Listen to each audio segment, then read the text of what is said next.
Assalamu alaikum. My name is Fahad. I work as a computer programmer. My question is related to Islamic banking. What is meant when a certain Islamic bank says that they're going to offer a loan at an X% APR? Is that not interest? That's a question that he wants to know about Islamic banking. Islamic banks offer a loan and they add a X%. They call it service charge, whatever. Is it not interest? See, basically, interest is haram in Islam. There are no less than 8 different places where Allah says interest is haram. Allah clearly says in Surah Baqarah, chapter number 2, verse number 278 to 79, that if you give up not your demands for interest, take notice of a war from Allah and His Rasul. So interest is haram. Now, as far as Islamic banking is concerned, as you mentioned, many Islamic banks which give loan. Point to be noted that most of the Islamic banks that are there, I don't know of any Islamic bank which is 100% Islamic. I don't know. Maybe, I don't know. In fact, one of my interests is Islamic banking. But there are many which are, mashallah, quite a lot Islamic. There are many which are frauds also. Fine. Only namesake Islamic. What we have to note, that we as laymen, if we can check up. If you analyze, there is Islamic system of musharika, profit and loss sharing, which is the best, safest. Musharika means you become a partner in it. Now, other aspects are there, mudareba is there. That is cost plus. In cost plus, many a time, people falter. And many a time, it's nothing but catching the nose with long cut, Aisa nose pakadne ka. You say that it is nothing but trying to make a gimmick. So we have to analyze.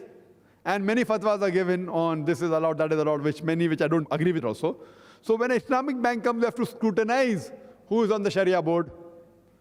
Just by name, please don't go. That's not important. What they do, etc. So many of the Islamic banks, I wouldn't call them Islamic, they may be very small percentage Islamic. Now in the Islamic bank, most of them do mudareba. In mudareba, there's a problem, cost plus, which comes. Sometimes it's possible, ijara is there, that is hire purchase is there, which is Islamic, musharika is safe. Safe means if they are following Islamic principles. No? In other parts, we have to check up. And what we analyze that most of the banks, they falter. And because they compete with the normal conventional bank, they keep the same interest, so name is different. Naam ka farak hai. Label is different, but the same. So we have to be careful while taking loan. But as a layman, if suppose you think it is Islamic and you take it, and if they are doing something wrong, out of ignorance you have gone, so the blame will come on them, not on you. If you know they are haram and then you go, then the blame will come on you. So it is the onus of the people running Islamic banks to check up whether they are following. What happened? There are many fatwas in this. And fatwa shopping is very easy. You know what fatwa you want to get.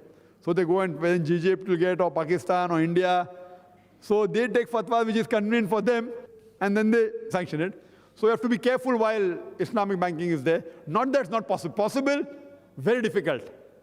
There are some banks I know which are, mashallah, good, yet not 100%. And they know it's 100% because unless you don't have the central system of Islamic, you can't be 100%. So the thing that there are many Islamic banks coming up, we have to check up whether Islamic or if it's there. But there is a system which you can do. So you have to check up the functioning, how they do, and then you have to decide whether right or wrong. Hope that answers the question.